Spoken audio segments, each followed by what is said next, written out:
you very much.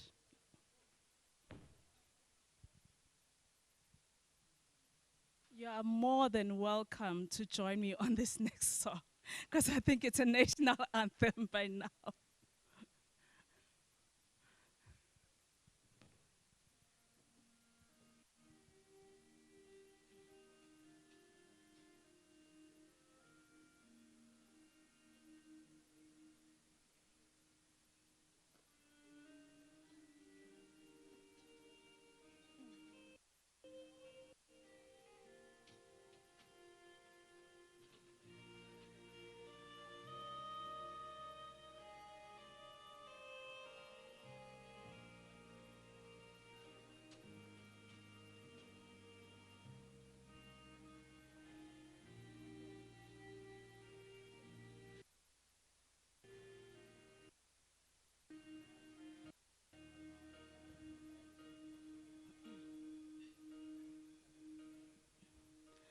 When I am down and oh, my soul so weary, when troubles come and my heart burning to be, and I am still and waiting in the silence until you come and sit a while with me. You raise me up so I can stand on mountains. You raise me up to calm stormy seas. I am strong when I am on your shoulders. You raise me up to more than I can be.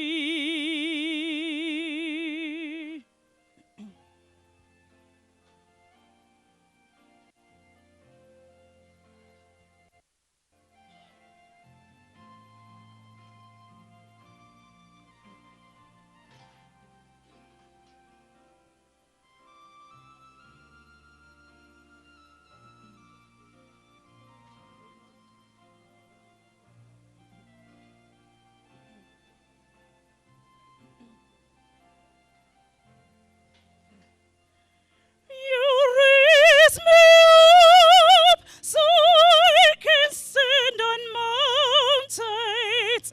You raise me up to calm stormy seas. I am strong when I am on your shoulders. You raise me up to more than I can be.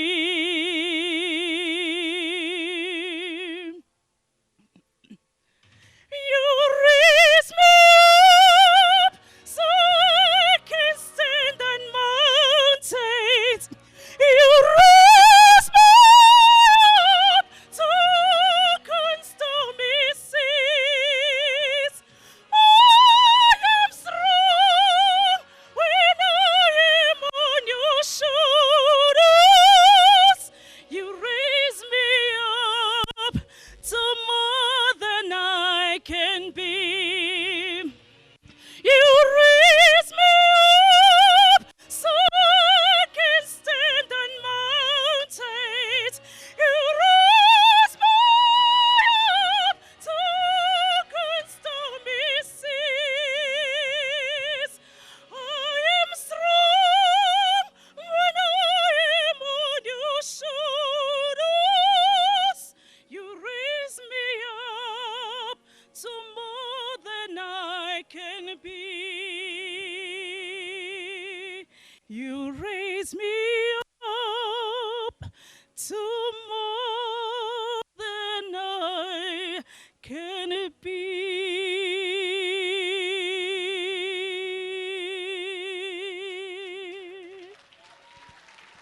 Thank you.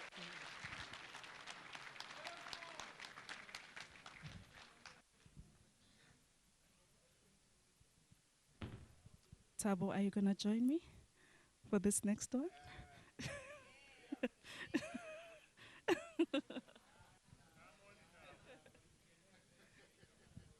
Please, I need a partner here.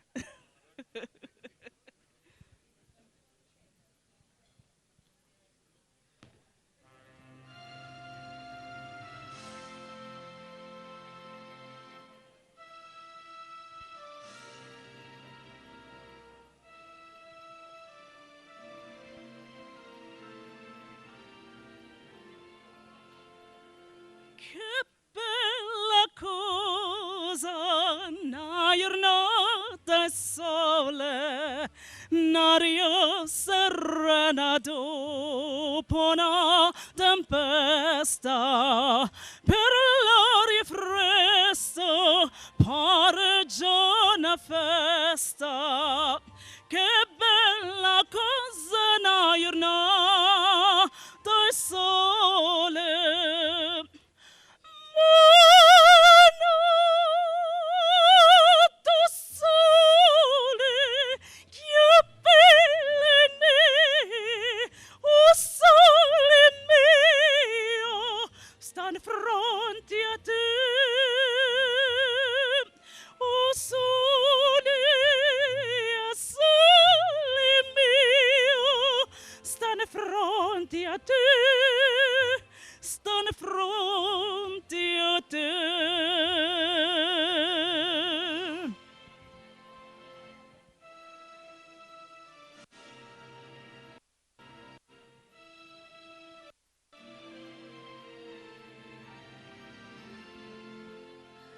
Quando fa notte o sole se ne scene, ma viene quasi malinconia sotto finestra dove restoria. Quando fa notte sole se ne scene, buono sole, che belle, o sole mio, sta in fronte a te. O sole mio, sta in fronte a te. Sta in fronte a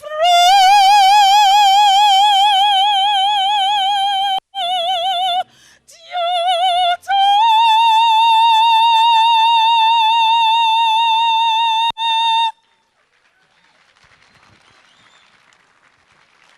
Thank you very much.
Come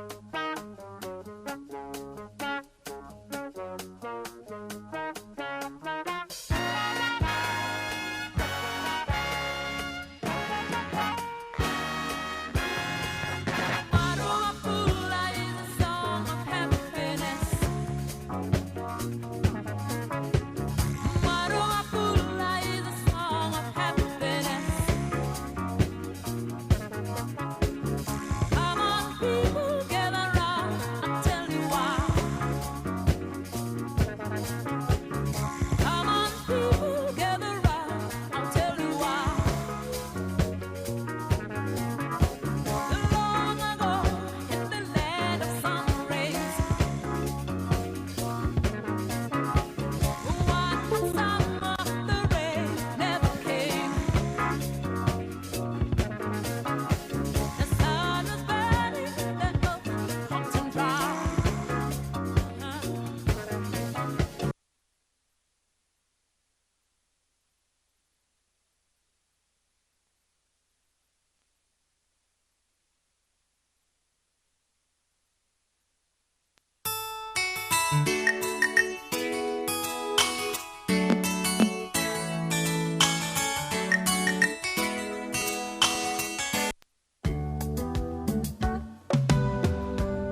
Don't whisper in the deep.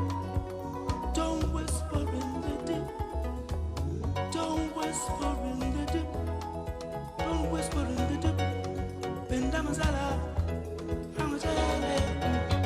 Don't whisper in the deep.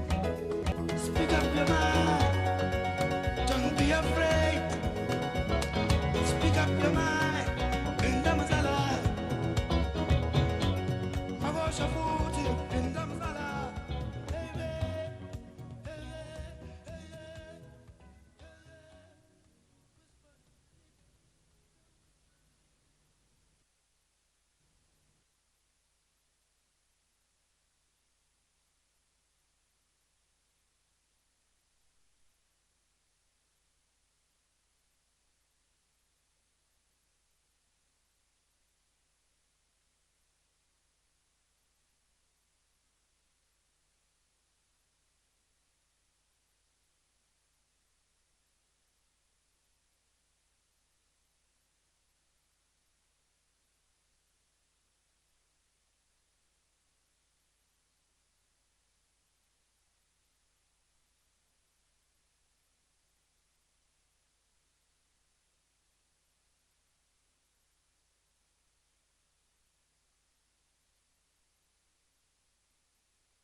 What is 20 minutes? What did you tell me? Blue light fast track to movement. But you know, it's extremely big.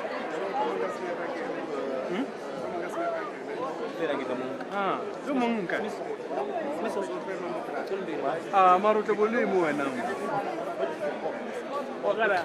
I fix it. Very. I take the shots and 100 pictures. Until that guy got to the tall one. I will buy before comment. The one.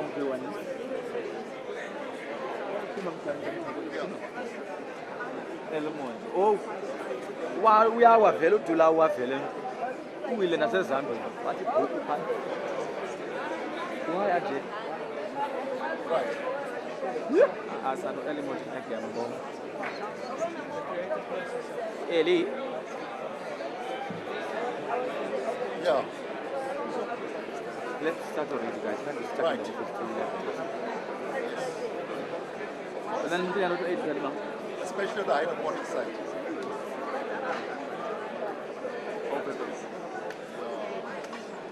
How to do the event? Let's come out with my. What do you mean? Nana, please, ma'am, take it away. Yeah. No, I'm drunk now. Nice. I don't know why you do it.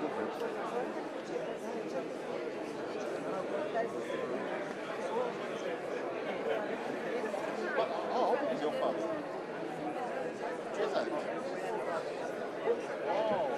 Ladies and gentlemen, can I please ask you to rise as we welcome His Excellency, the President of the Republic of South Africa, Mr. Cyril Ramaphosa.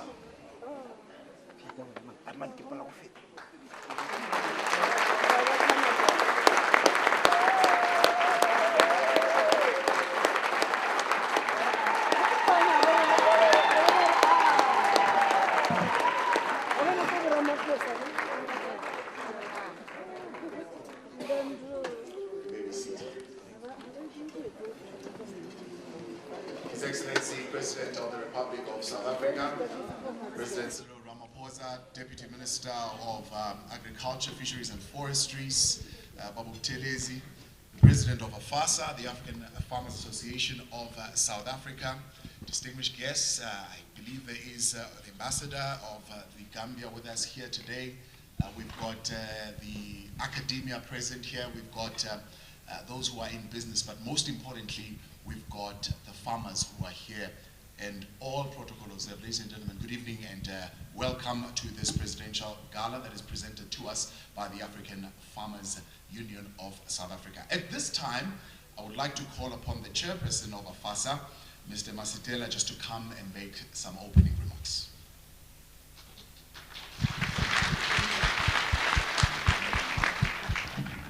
Thanks, Program Director. My task is very simple and easy. I had spoken to the Program Director that we need an autopilot when the President arrives. So, all what I'm doing is just to ensure that we are all safe.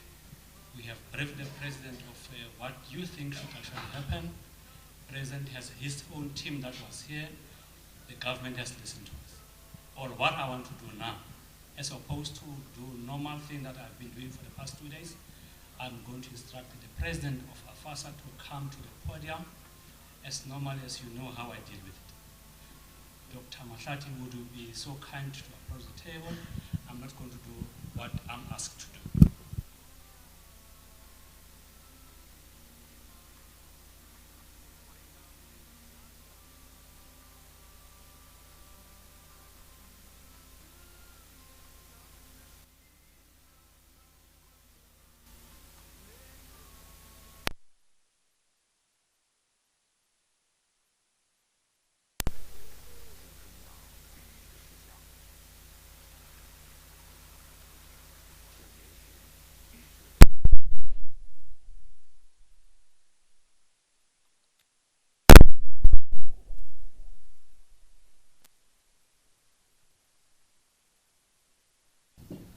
of Agriculture, Forestry and Fisheries,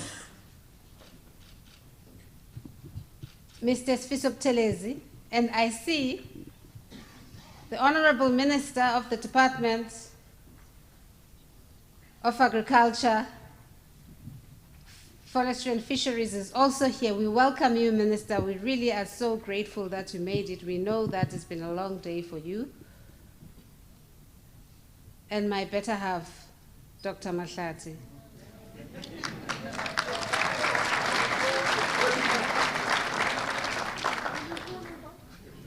To the Director Generals who are here, the Director General of the Department of Rural Development and Land Reform is here.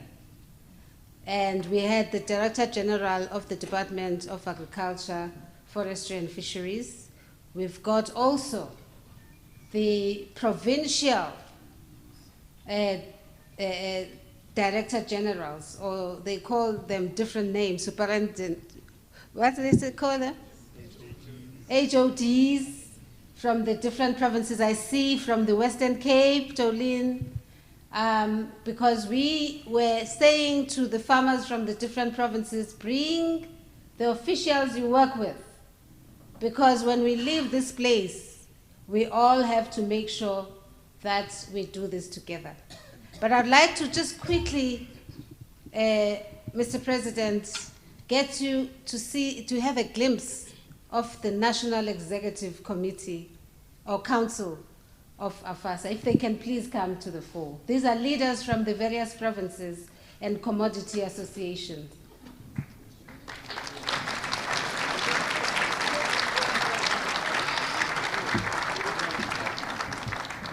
These are my bosses.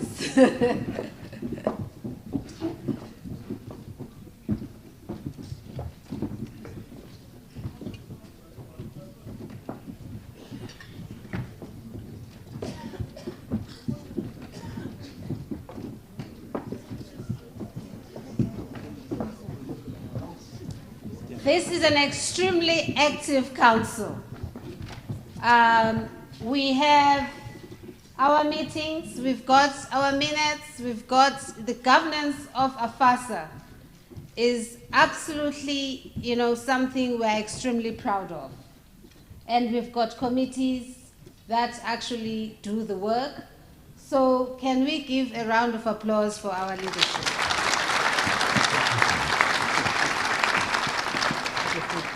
Thank you so much.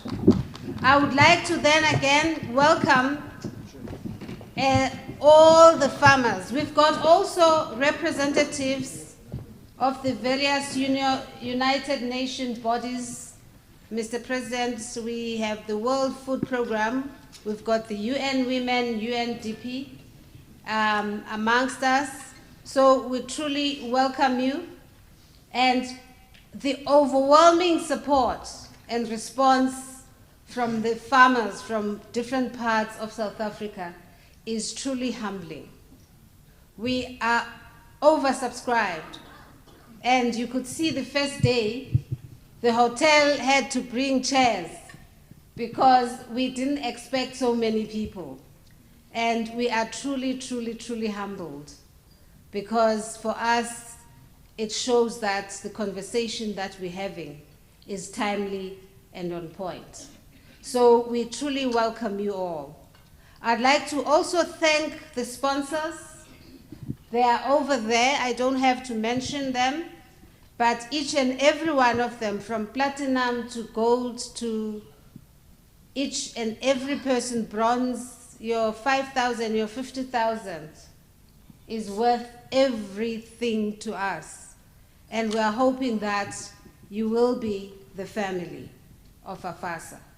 Allow me to just use a few minutes to give sort of a taste of what we are about here, without a summary that is comprehensive.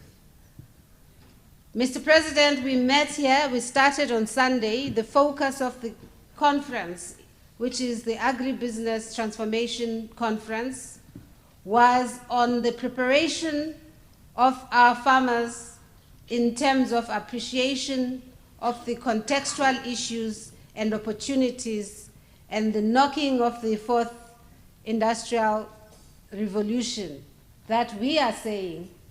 We missed the first one, we missed the second one, we missed the third one. We don't know whether this is the fourth one, and we don't know why. But what we are saying is, we are not going to miss this one.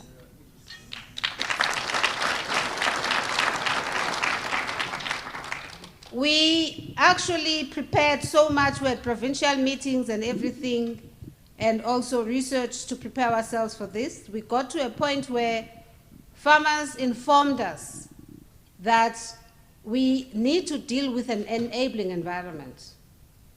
And there are three critical areas around the enabling environment: land, water, energy. So this year we focused quite a lot. Last year we focused on land and water. This year we focus on energy. And what the farmers are saying, Honorable President, is that when we talk about the stimulus package, which we heard you talk about, ours has to be a comprehensive one, which includes areas of land, water, and energy. The issue of getting land that has no water, the infrastructure that is enabling is critical. So we were very excited that Minister Jeff Radebe took us very seriously, and in the energy section, in his presentation, which came from the department, he has agreed for us to establish an energy desk at AFASA because we're dealing with serious issues of farmers getting land with no electricity. And one farmer was saying, what's the point of getting land and the department giving you seed, Minister Zokwana, if you don't even have water, you don't even have electricity? So, and there are issues, you know, even from, I mean, for diesel, for instance. It's very expensive, and farmers were talking about the issues of subsidies. But we're also talking, and then somebody says, but no, this is not a big problem. You go to SARS, you know, the rebates, and you can claim that money back. But the problem is you must have VAT and all these things, and not everybody. You know, to register for VAT, you must have an income of a particular amount. And basically, for a number of reasons, you don't qualify. So what we're working on right now is a committee, which is a joint committee between ourselves and the Department of Energy, that will be dealing with this, because included in that is ESCOM. There's a big issue. You know, it's around 65% in terms of electricity that is used by farmers, but majority, obviously, commercial farmers. And black farmers have really had a struggle as far as that is concerned. So it's a big part. And we are saying that the package of settlement for black farmers or farmer support has to be inclusive of water as well as the issues that we relate to as far as infrastructure. So we took it further in terms of the digital side. And as far as the digital side is concerned, we were also very lucky because the Director General of the Department of Telecommunications and Postal Services, Mr. Nkuna, was also here. And he actually came with a very sort of proactive approach of an e-commerce platform that we will be working on and looking at how do we make sure that we take what we've worked on, because as a FASA, we are very focused on the commodity approach.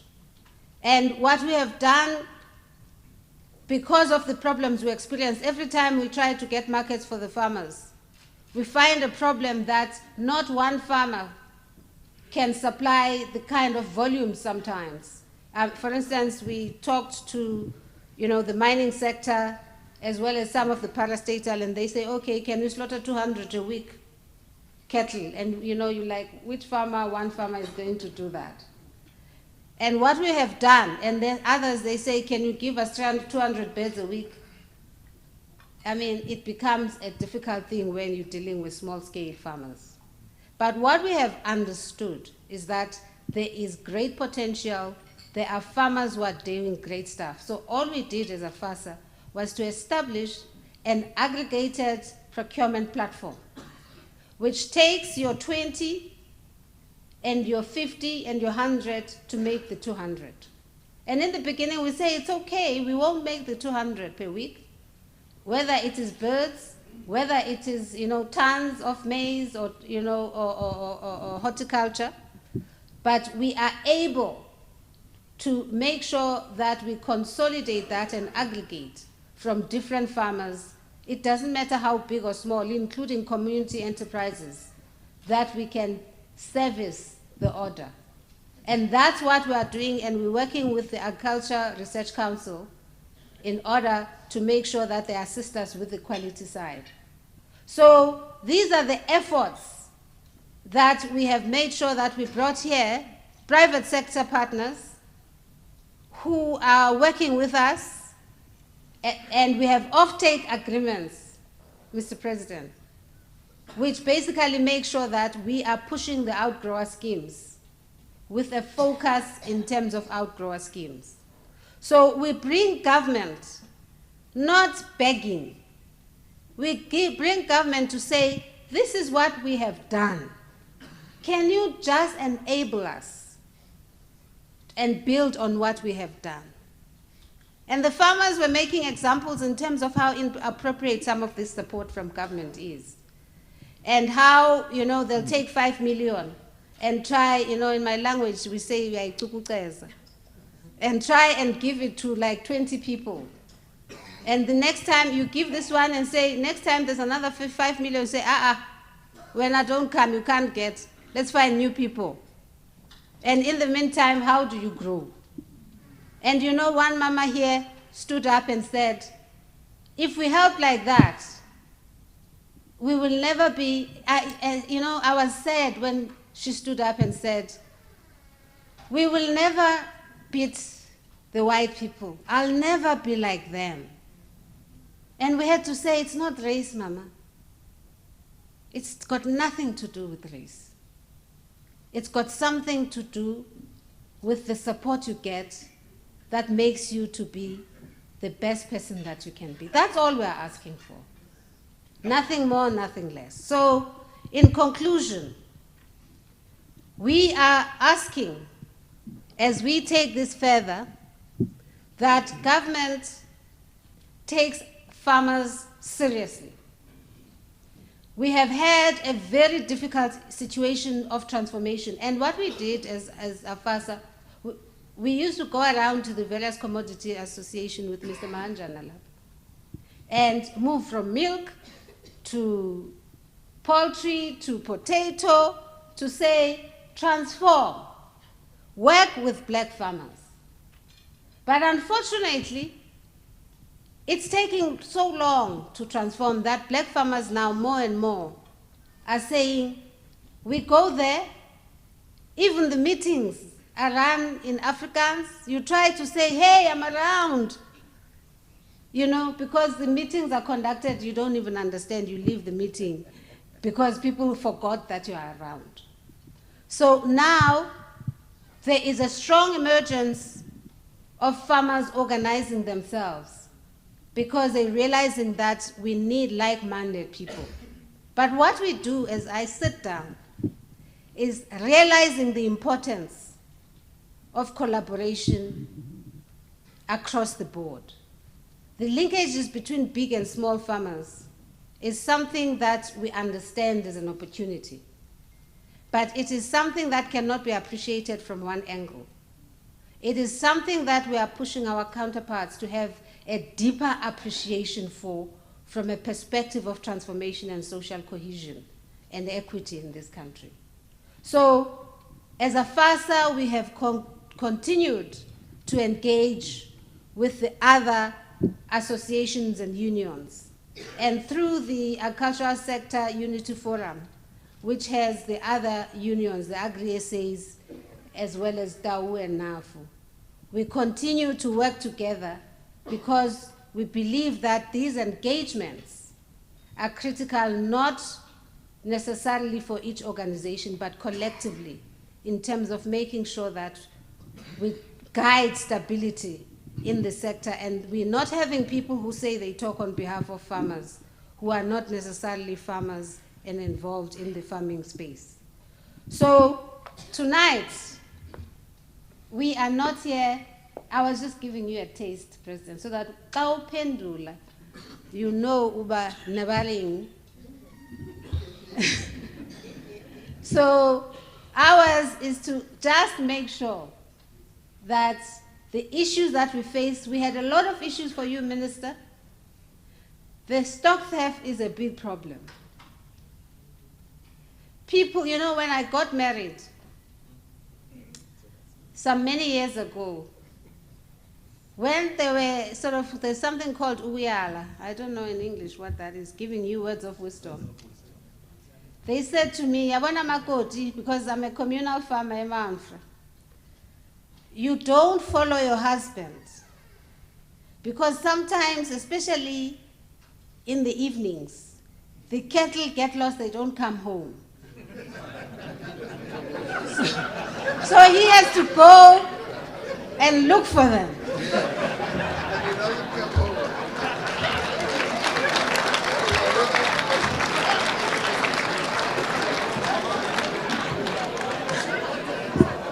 So one day it happened that they didn't come home.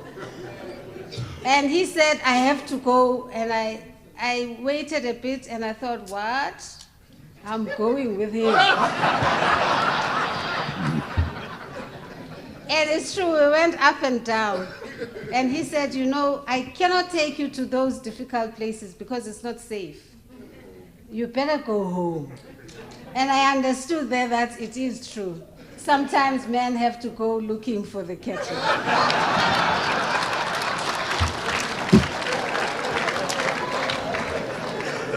But here's the thing.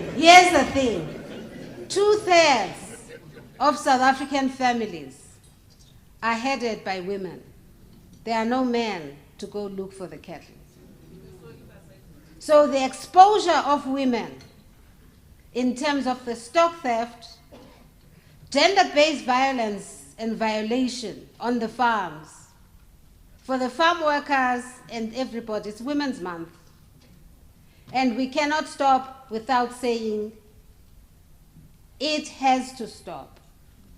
And we need to talk to the Minister of Agriculture, to work with the Minister of the Police, to make sure that we come up with a better plan on Women's Month on these issues.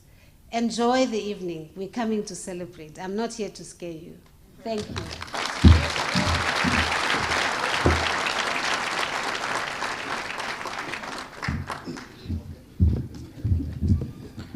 Thank you so much, Dr. Mahlati. I think you've articulated the issues so succinctly, so poignantly, and you really did cut to the core of what the farming community is battling with. But I'm also quite certain that after that story, there are many male farmers sitting here today who will want to join the president as cattle farmers because of the option of going to look for the lost cattle.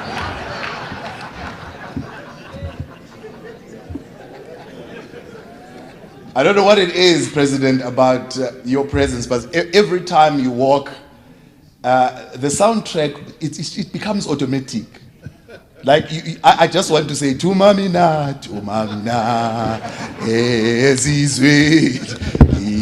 it just happens automatically. I think that's what you're walking to when you walk, like every single day when you wake up. I know you wake up early in the morning to do the walk. I think that is the song that is ringing in your head, and certainly is a song that is ringing in a lot of our heads as well. At this time, I'm going to welcome onto the podium the Minister of Agriculture, Fishery and Forestry, Minister Zokwana, to come and do what he knows he is coming here to do. Apparently we are on autopilot. That's what my boss says. So everybody, I'm not going to tell you what you do.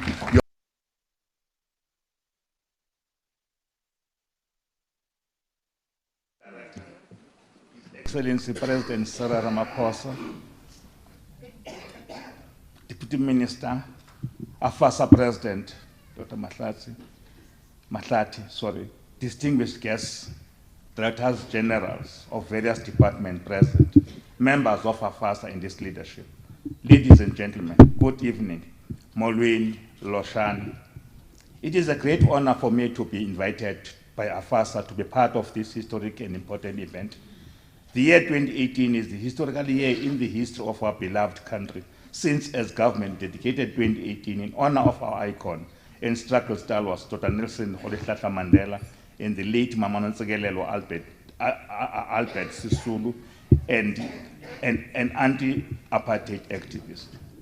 As the country, we need all of us across the racial lines to take a cue from those stalwarts who struggled throughout their lives against brutal system of injustice against humanity in our country. As we celebrate this Women's Month, I agree with you, Dr. Matlati. We need to note the role played by women in the struggle against the past laws of the previous apartheid regime. We need to stand up and say as a collective no to violence against women.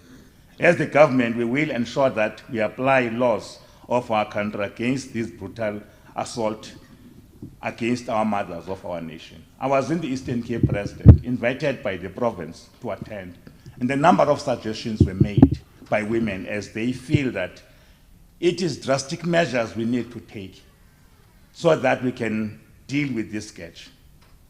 The department is pleased to be working and partnering with AFASA in fighting against poverty, unemployment, and inequality. During the month of July, as part of our working together with stakeholders, hosted the Stakeholder Summit on farm killings, murders, stock theft, with engaging all stakeholders in order to come up with mechanisms on how to curb this act of brutality and of violence against farming communities. The department has taken an initiative to ensure seamless and working together by developing the comprehensive producer support policy. As the minister, I approved for the gazetting this policy to ensure that stakeholder consultation and comments on the policy. I urge AFASA to actively participate and cooperate during this stakeholder consultation. The department with States SA is working on a project to ensure we identify and compile the list of all farmers, which is the farm register. I would like to humble request that AFASA be part of this process by requesting their members to participate and cooperate during the process of the farmer register implementation. The Department of Agriculture, Forestry and Fisheries will continue working together with stakeholders like AFASA to ensure that food security, job creation, contribution to the economy of our country. Together as sector stakeholders must work together, ensuring no land is underutilized, and we must make sure that during the planting season, our fields are cultivated and planting. The President has made a command on me as a minister that when the first rains of October falls, we should not be looking for fertilizer, nor looking for tractors, nor looking for any other implement. We need to make sure that we are ready. We cannot do that alone. We need farmers. We need farmer organizations so that we can work together. We need to ensure that our sector is transformed through active participation and involvement of women, young people, and people living with disabilities. We need to ensure that the empowerment of women in particular in the sector is key. I believe, therefore, President, that as I invite you to address this gathering, we will be able to look for cattle, but women will not be stopped from being part of that process, so that we look only for cattle. And I think we can stop the issue of animal stock theft, when every farmer can say, I will not buy any animal unless I have been shown that shows who the owner is. If you want to stop theft, we as farmers stand up together and say no to stock theft, no to farm killings, and that farmers must begin to treat their members, their workers, with dignity. No worker should be beaten because he has crossed my mini field. And if we do that, I believe we can bring communities among where we stay. And I call upon you to give this chance to the President to address. President, I don't need to invite you. As a mine worker, I became to know that the mine workers can be free. When you joined that industry where nobody could succeed, and you formed this formidable union I was a member of, and when the ANC took you to lead it, you didn't only lead the ANC, but you led the country towards formation of our own constitution. You are a farmer of note. You know what you are talking about. And I think we need to make sure, therefore, that all of us, when the first rains fall, we are ready. But to farmers, share your seed with your neighbor. If he uses a low-quality seed, bees will not know which quality seed it is. And you may find that your own crop is not what you intended. We must learn to share in terms of difficulty and in terms of success. Thank you, for President. I invite you to address this gathering.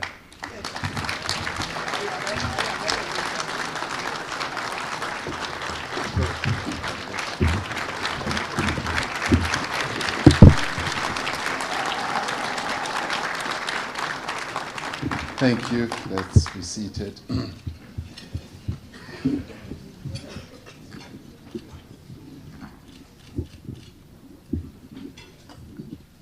Program Director, President of FAFASA, Dr.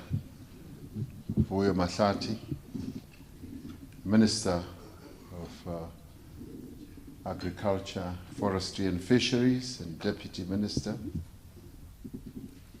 ministers who are also here, and Deputy Ministers and officials in the government, Directors General and other officials, and the leadership of FAFASA. I was most impressed to see the executive of FAFASA, but I must say that the gender balance is rather very poor. We would like to see an improvement there. Farmers and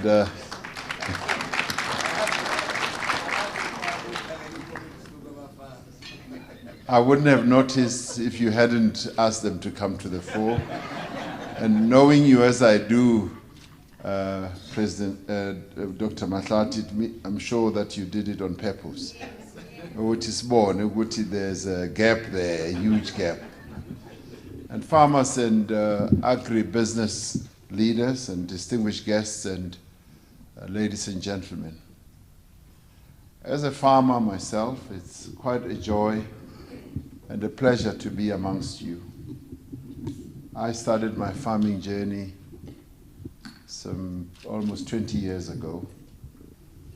And when I was briefed that in the main I would be talking to real farmers, farmers who have become very successful, who are also involved in a number of commodities and are exporting their commodities, I was hugely impressed, and I felt maybe I was not as great a farmer as all of you are. So I pay tribute to all of you, great farmers. It's a real joy to be amongst you tonight.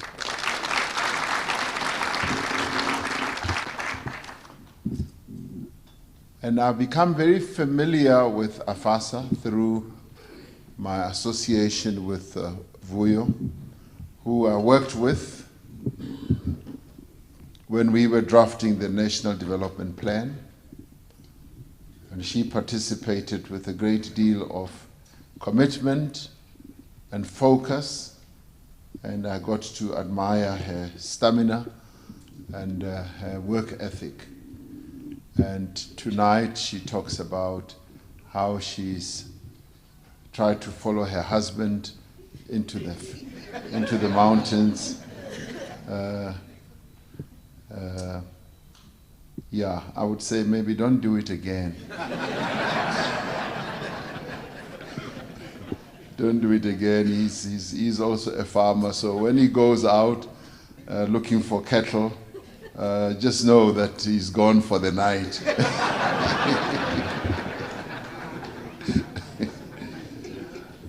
And what is pleasing with FAFASA, one of the emerging wonderful organizations representing a collective of people like yourselves, is that we've seen FAFASA grow, and in many ways it has been a shining light in terms of addressing the challenges that are faced by many of you who are here, challenges that need solutions. And she was trying to get me to respond to a whole range of issues that are facing the agricultural sector.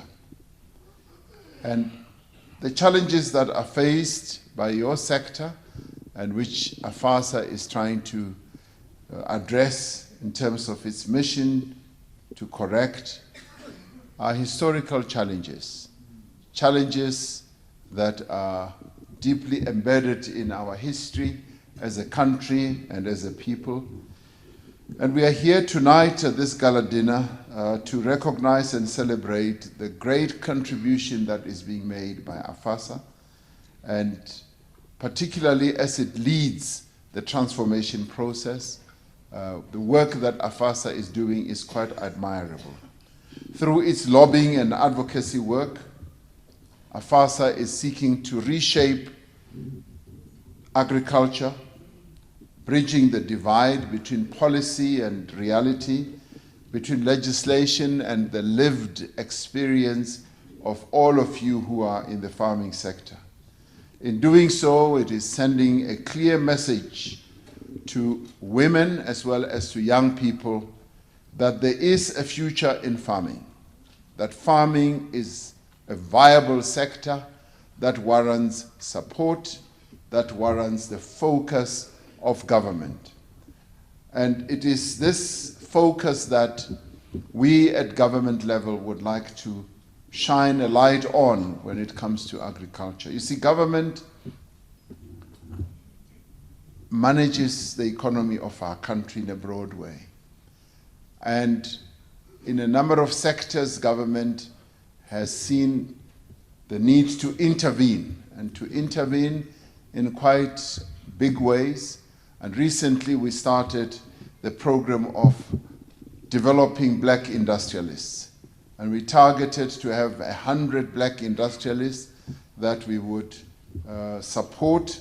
And indeed, that program is working extremely well. In agriculture, we are still on our back foot, and it is this sector that I would like us to focus on as a government and give maximum support to particularly our emerging farmers so that they can get into their real role and produce food for the nation and have great agricultural production. This is your moment. Grab this moment and work with government. Because gathered here, you are farmers who help to feed the nation. Without you, and as you are developing your businesses, as you are developing your farms, the nation would not have food. People who are here are people who are well versed in farming, and you are developing your skills on an ongoing basis. You are an essential part to the economic life of the country, but also to the life of our people in the rural areas. You give us confidence that our villages and our small towns can be sustainable economic centers of our economy, and you need to come up with ideas of how we can drive the agricultural industrialization process in our small towns, in our villages. The ideas, Dr. Mahlati, should come from you. At a time of rapid urbanization, AFASA is working to maintain our people's connection to the land. And we applaud you for that. Because as you develop agriculture, which is largely in the rural areas, you are giving hope to many of our people. And in the process, I know that you are creating jobs. So you are job creators, and we applaud you for creating jobs for our people. This gives us the hope that we should have, that in the near future, the old will know of no famine only when they piece together distant memories, while the young will know of it only from reading history. At the same time, AFASA is challenging some of the preconceptions about black farmers and changing attitudes throughout society. The usual narrative out there is that black people are just, subsistent farmers. That's the usual narrative. Yesterday I was at a bookshop buying books, and I met a lady who I shall not name, and she's been writing a lot about land, and all she's been saying is that black people want land in the urban areas to build their homes. And I said to her, black people want their land back so that they can utilize it and farm on it. And her retort was, but they are not commercial farmers. And I said, many black people are becoming commercial farmers. And it was as though, I had some premonition, because today I'm meeting you here, some 300 or so of you, and you're commercial farmers. So I'm rather pleased to be meeting commercial farmers because you are really dispelling this narrative that black people are only subsistence farmers. I see no subsistence farmers here. I see commercial farmers, and I see big farmers in the making. And thank you very much for being part of this association. Your presence here and your membership of AFASA is really demonstrating that black South Africans are able to make a success of owning and managing the land, and that they are also able to farm successfully. They are also able to produce food so that we can have food security, and they are also able to sustain livelihoods of themselves as well as those who they employ. You are redefining what is meant in South Africa by the word farmer. And yet the ability of black farmers to work the land successfully is still constrained by accumulated disadvantages of centuries of dispossession and deprivation. I know very well the difficulties, the constraints, and the challenges that you all face when it comes to being real successful actors in the sector that you're working in. This is in addition to the challenges that you face when the forces of nature and the forces of the market conspire to cut production to undermine your profitability. This is the reality that we need to confront, and this is the reality that we need to overcome together. And I know that part of your reality is the bureaucracy that you encounter in government, a bureaucracy that holds you back. My sister was talking about things like energy and water, and part of it is also finance for you. I know very well when it comes, for instance, to interfacing with bureaucracy, with government structures. As a farmer, I sought to apply for a water license just to grow maize. You will not believe it. It took me 3 years to get a water license. Yeah, 3 years. And so when you talk about access to water, you're talking about a language that I understand. And I want us in government to remove all the obstacles that farmers have so that they can focus on their calling, which is producing food for the nation. I would like, and I'm glad that the minister is here, and his deputy, and the officials.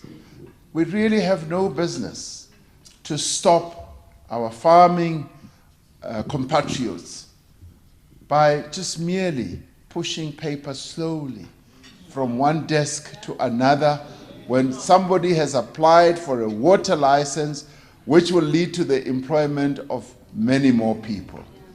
And that must now stop. And this is part of the process that I would like to see stop.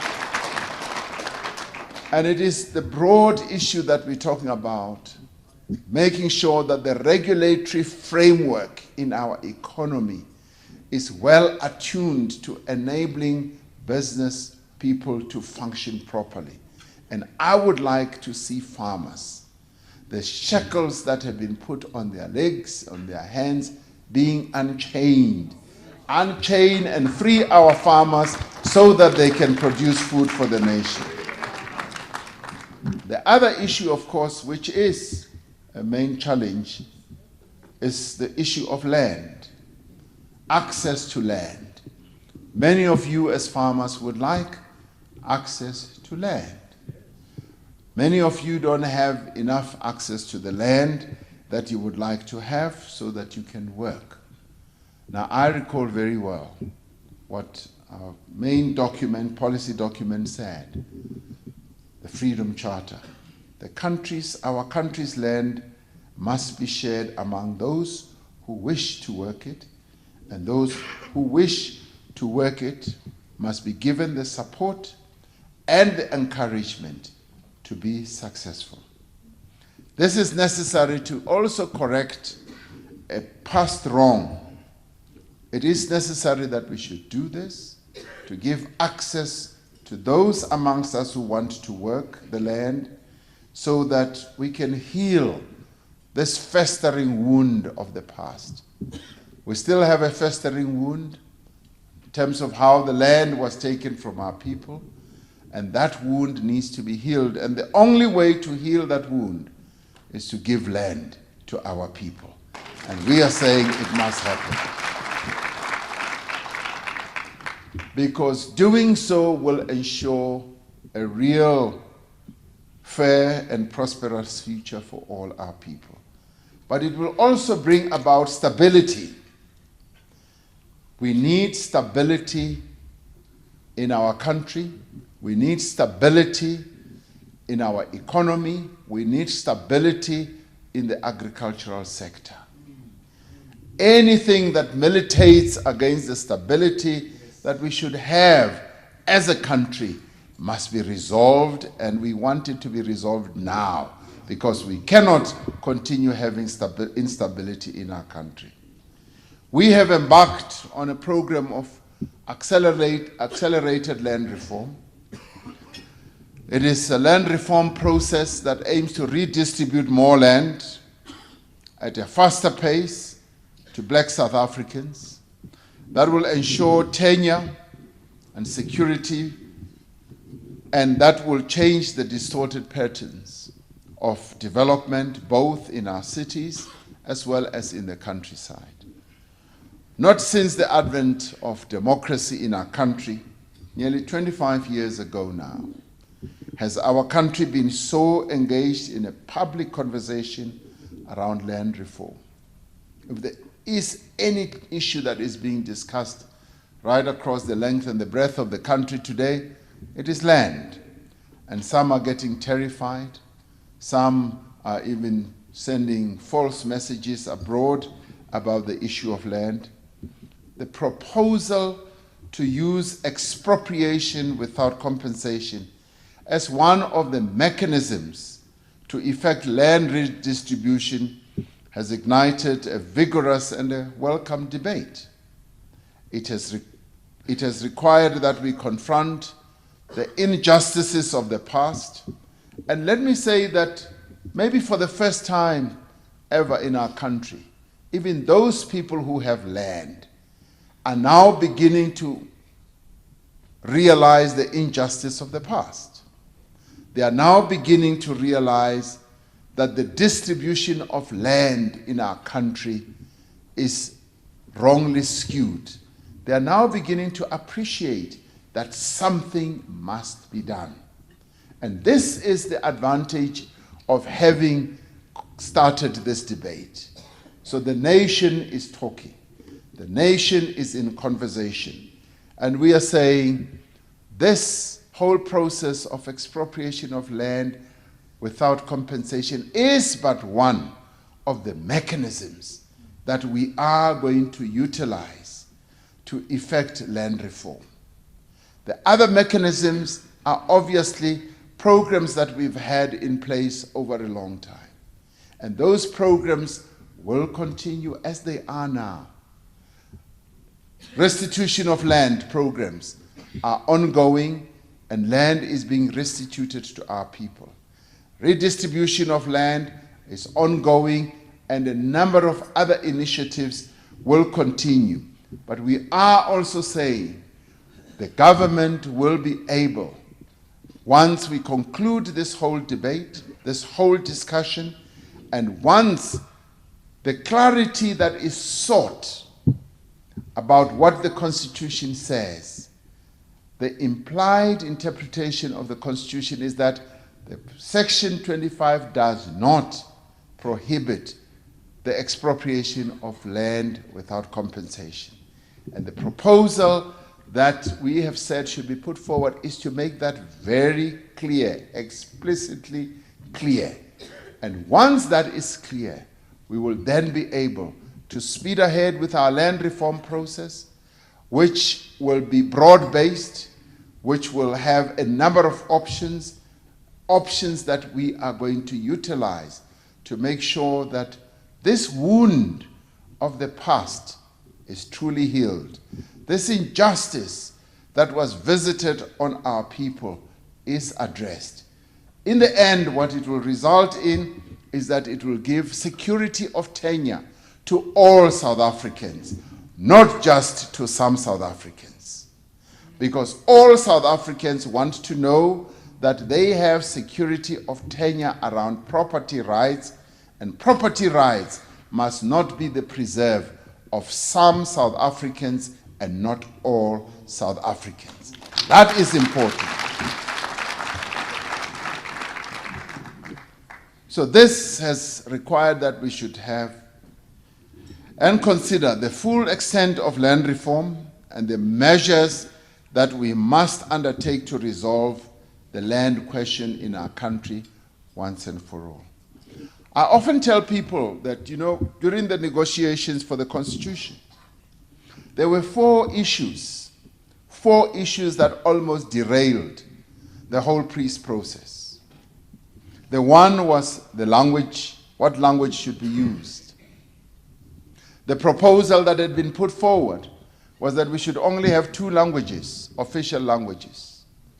That was the proposal from the National Party. And we said, but what about the other languages? There are various people in our country who speak other languages. And they scratched their head and they said, no, maybe 4. Well, we can allow 4. And we said, but what about the others? And in the end, this issue, which almost derailed our march to freedom, was then settled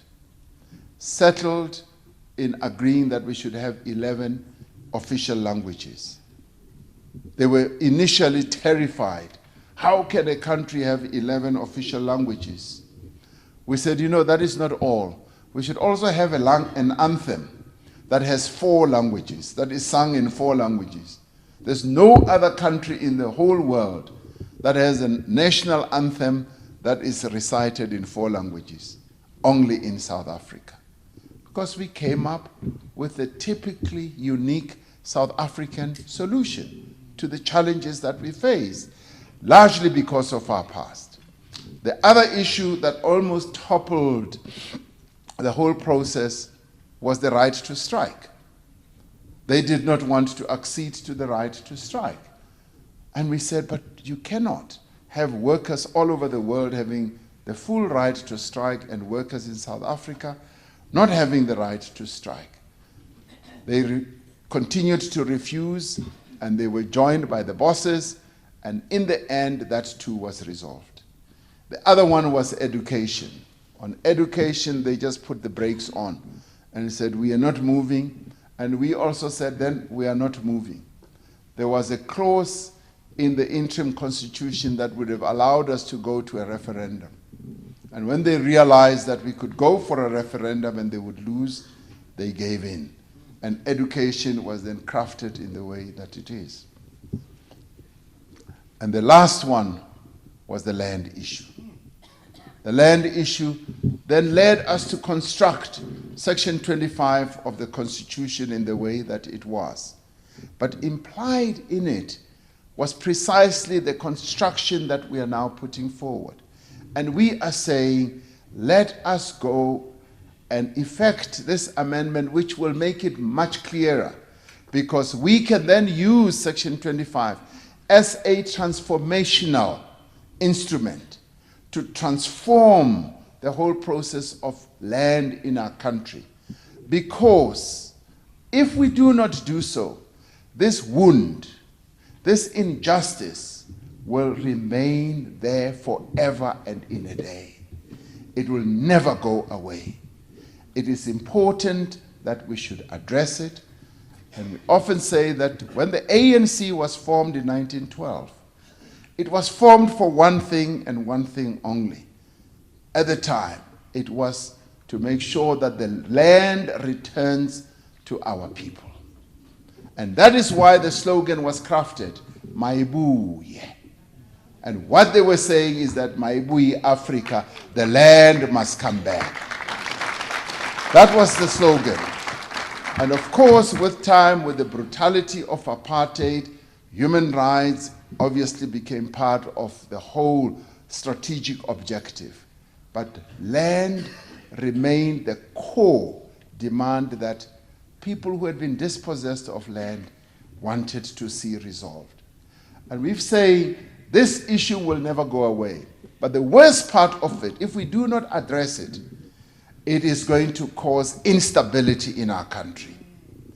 If there is any risk that the Republic has, it will be around the land issue.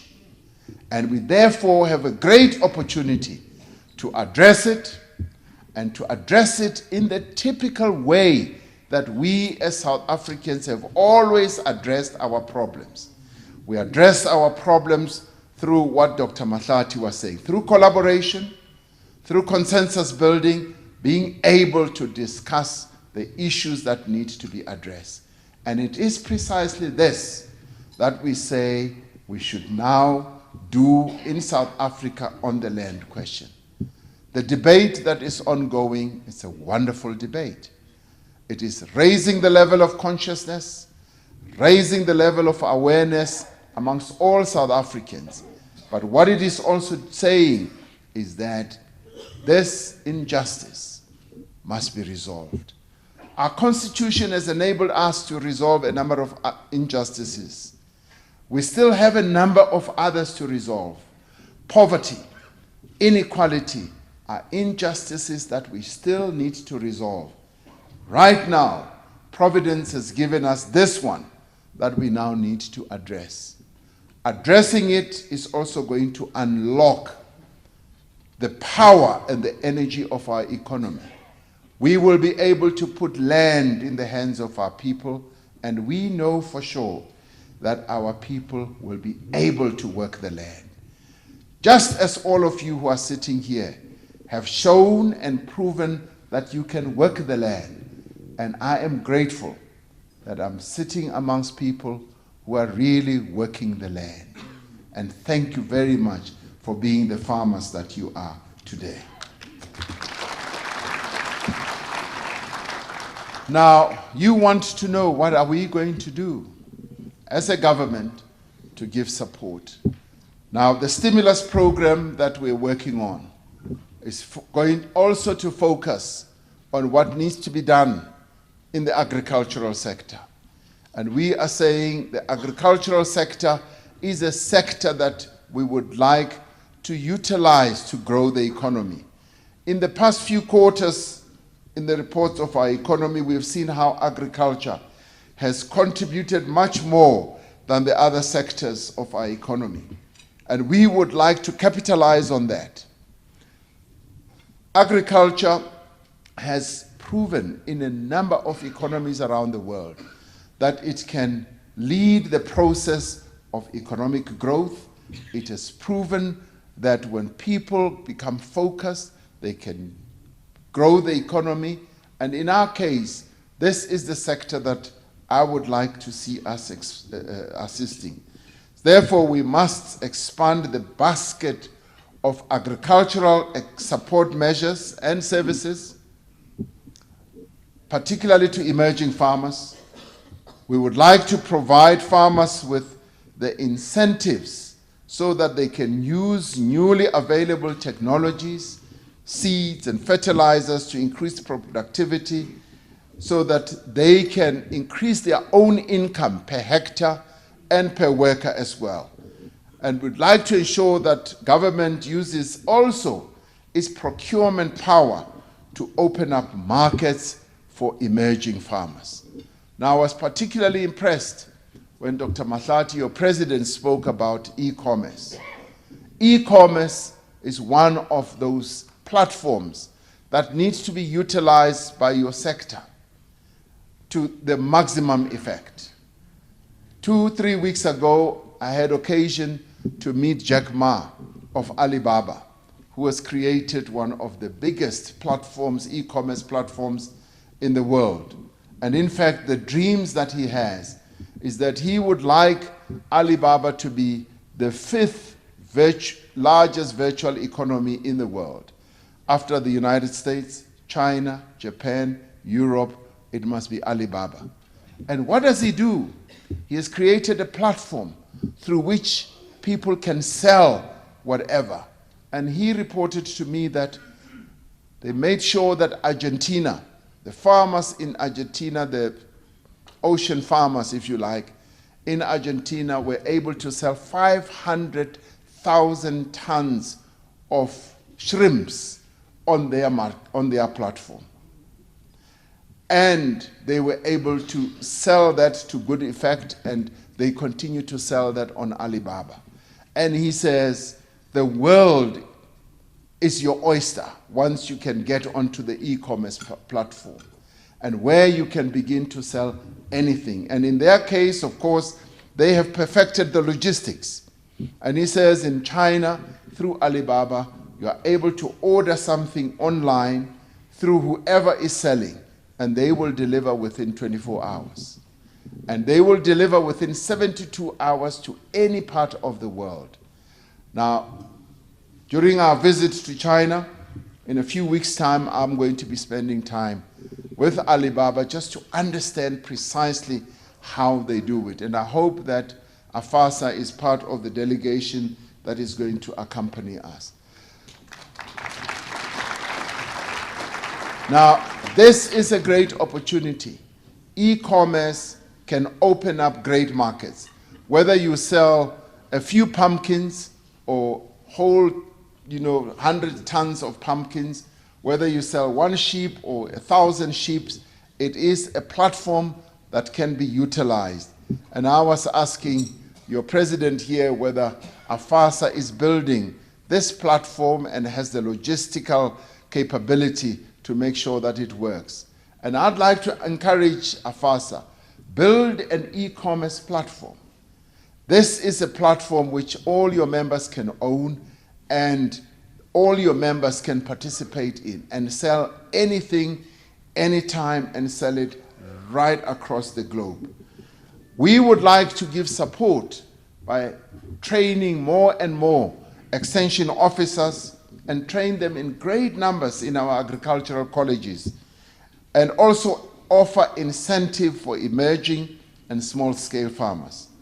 It is through our engagements with yourselves as Afasa that we will be able to define what other measures we must take to create a conducive and favorable environment for black farmers.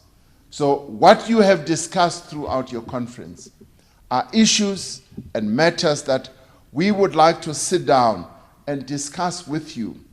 Here you now have a government which wants to support you, which wants to stand behind you, which wants to assist you. And this we are going to do without any fail. That I can give you as my word.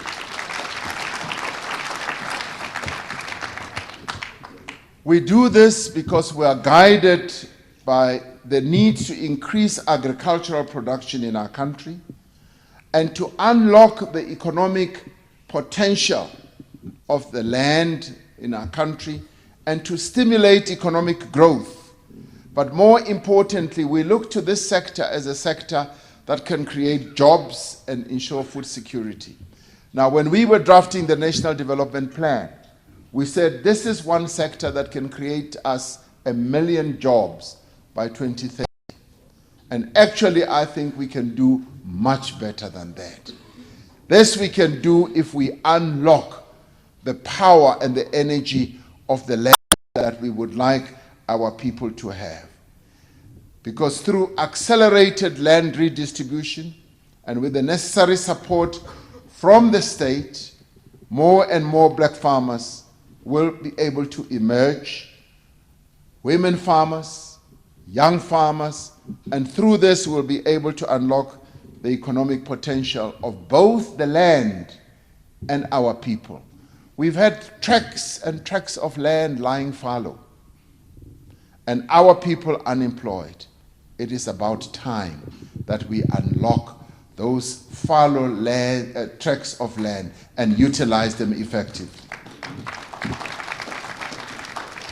Now, I say this because I think we've reached a stage now where we can ignite an agricultural revolution. Historians have often labeled the first agricultural revolution, which took place some 10,000 years BC. They have labeled it as the period of transition from the hunting and gathering society to one based on stationary farming. During the 18th century, another agricultural revolution took place when European agriculture shifted from the techniques of the past and they began to use new technologies and then ignited another agricultural revolution. New patterns of crop rotation and livestock utilization started paving the way for better crop yields, a greater diversity of various grains and vegetables, and the ability to support more livestock. These changes impacted society as the population became more and more better nourished and healthier. Now, the contributing factors to this agricultural revolution that happened was the increased availability of farmland, more favorable climate environments, more livestock, improved crop yield. And I believe that all these are present in our own situation. If we can unlock more farmland to our farming community, we will be able to have the agricultural revolution. Climate, of course, is a variable, but if we can unleash water resources in our country that can be utilized to produce more food, and if we can increase crop yield, as many of you are trying to do, we can then have a real agricultural revolution. And standing here, I'm looking at all of you as the revolutionaries who are going to participate in this agricultural revolution. The question is, are you going to be the revolutionaries that are going to take our country forward or not? The question is, are you going to be men and women enough who the nation can rely on to lead this revolution? Because we want this revolution to be ignited. It has been done in other countries. China, in 1979, when China started really pumping, after Deng Xiaoping unleashed the power of the Chinese economy, many people often think that it was the factories and all that. It was the agriculture sector that unleashed the growth that China has become today. It was those farmers out in the various areas that were able to unleash the growth that we have seen. You look around the African continent today, a number of countries are driving their economic growth through agriculture. And here at home as well, I would like to see our own revolutionaries making sure that agriculture becomes the real key driver of our economic growth. And we put this in your hand. Will you be the revolutionaries that this country needs? Thank you. I'm glad to hear that. In order to do so, we must therefore work together as a nation to make our land reform program a success. This is the time for South Africa to find, for South Africans, all of us, to find each other and not to fight each other. Now, I like the approach that AFASA is using. AFASA is essentially saying, we want to collaborate. We do not want to see black and white. We just want to see South Africans involved in the agricultural sector working together. And this is precisely what our country needs today, because it is very much in line with what we were taught by Nelson Mandela. Let us collaborate.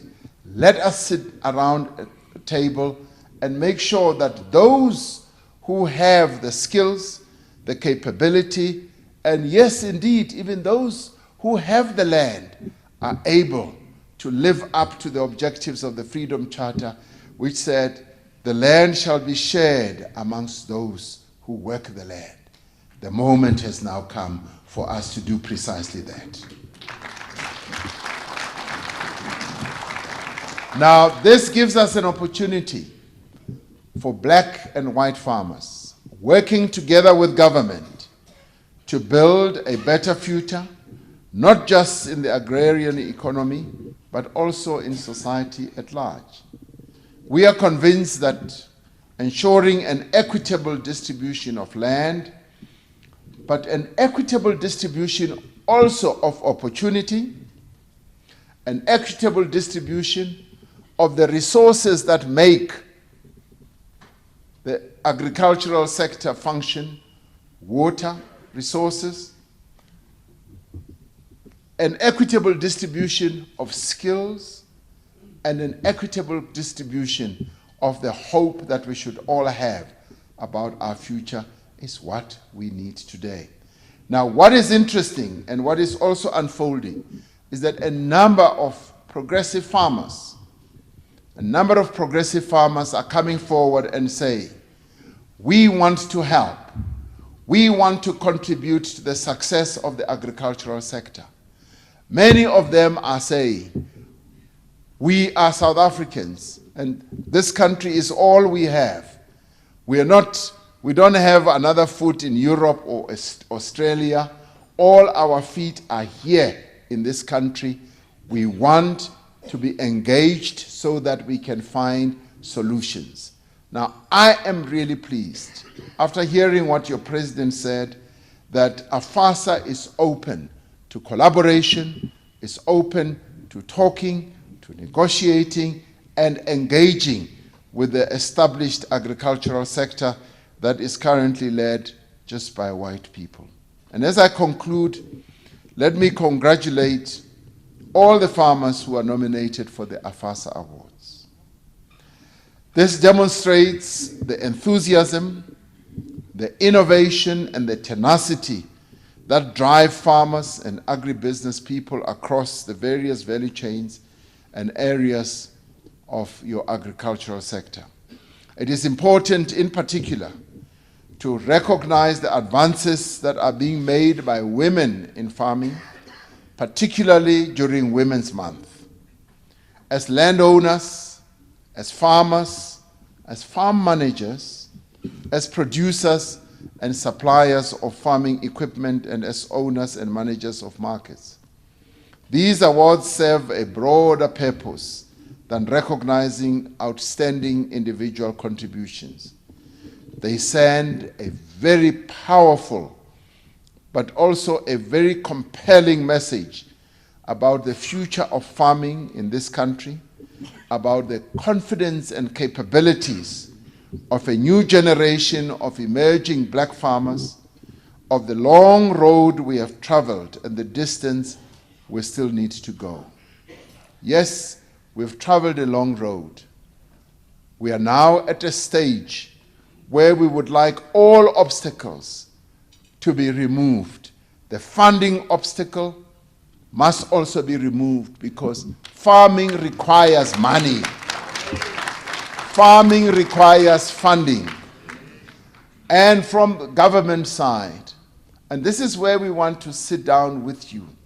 From government side, we are open and we are willing to start discussions with yourselves to see the extent to which, for instance, the land bank is of assistance to you.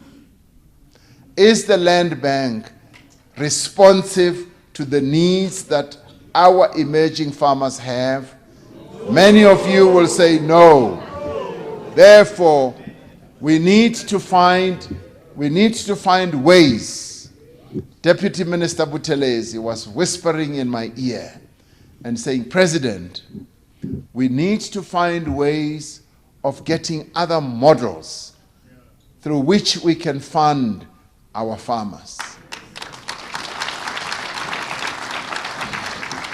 And I agree with that, because the agricultural sector is a most important sector. And the energy that you are plowing into this sector is making your sector to shine. And we would like it to shine more and more, and to warrant more and more funding, yes, from the private sector, yes, from government institutions. And this is an area, President Bahlati, where we need to sit down and talk. I know for a fact that you cannot hope to succeed in agribusiness, in the agricultural sector, without getting the necessary funding and the necessary support. And that is what we would like to make sure that you get. Because truth be told, you look at various businesses. You go to the stock exchange. Many companies on the stock exchange, it's not people digging out money from their pockets. They get funding. They get funded. They make sure that they get the good loans, and sometimes they get soft loans. And in order for our economy to pump and to function, yes, we do need to assist the various sectors of our economy. We've assisted a number of sectors over a long period. And I would truly like to see us supporting and assisting the agricultural sector. And we should do it for selfish reasons. As South Africans, food security is a key and an important issue.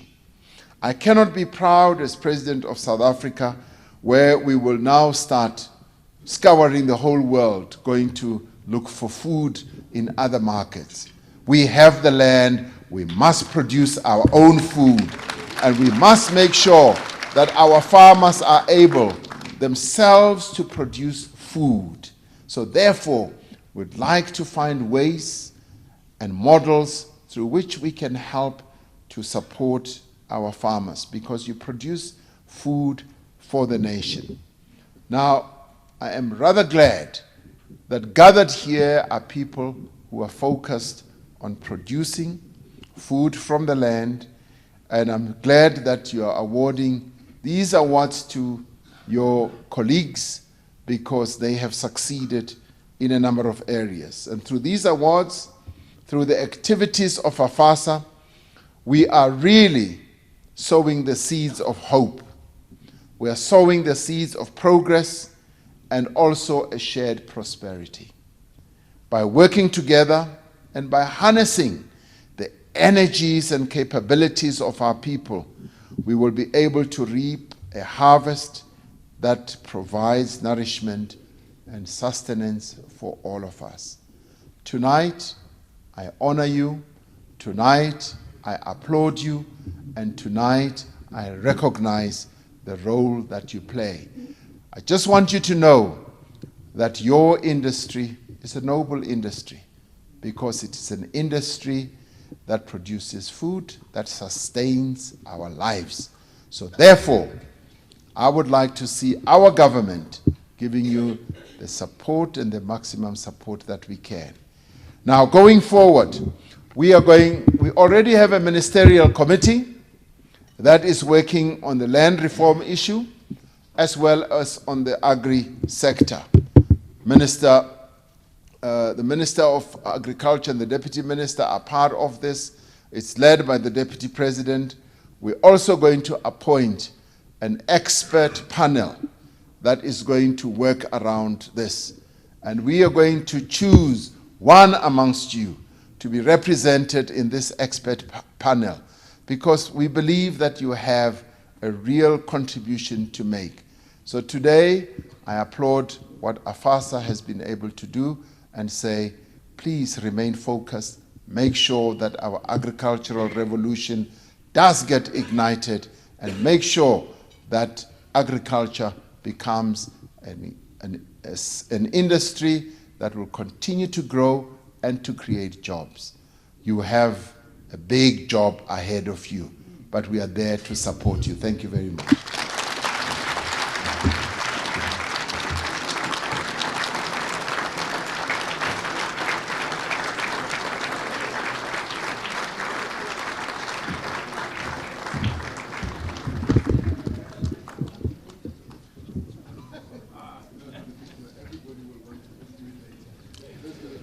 Thank you, President. Thank you, Excellency, for igniting the revolution here tonight and for delivering that message, which I'm sure many of our farmers sitting here wanted to hear. This is what they wanted to hear you say, and this is what they wanted to hear you say you are going to do for them in order for them to be able to feed this nation.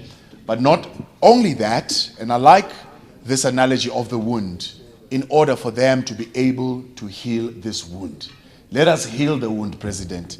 You are right, you are correct. The wound needs to be healed. And don't let your detractors deter you in any way. We are seeing them rise. We are seeing them opposing the work that you are doing. And we are behind you. I think these farmers here are behind you.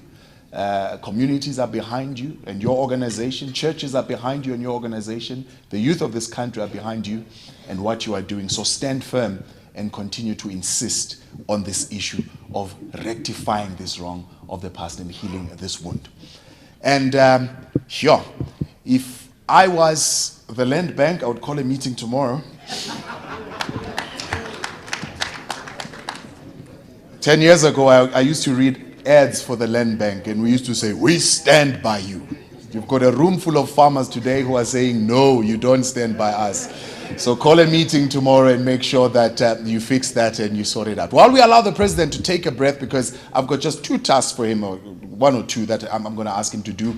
Let's have Bongiwe back with us, just to allow the president to take a break after that address. And Bongiwe is our classically trained opera singer here today, who has been really great and entertaining us, and she's going to give us another song. Bongiwe, go for it.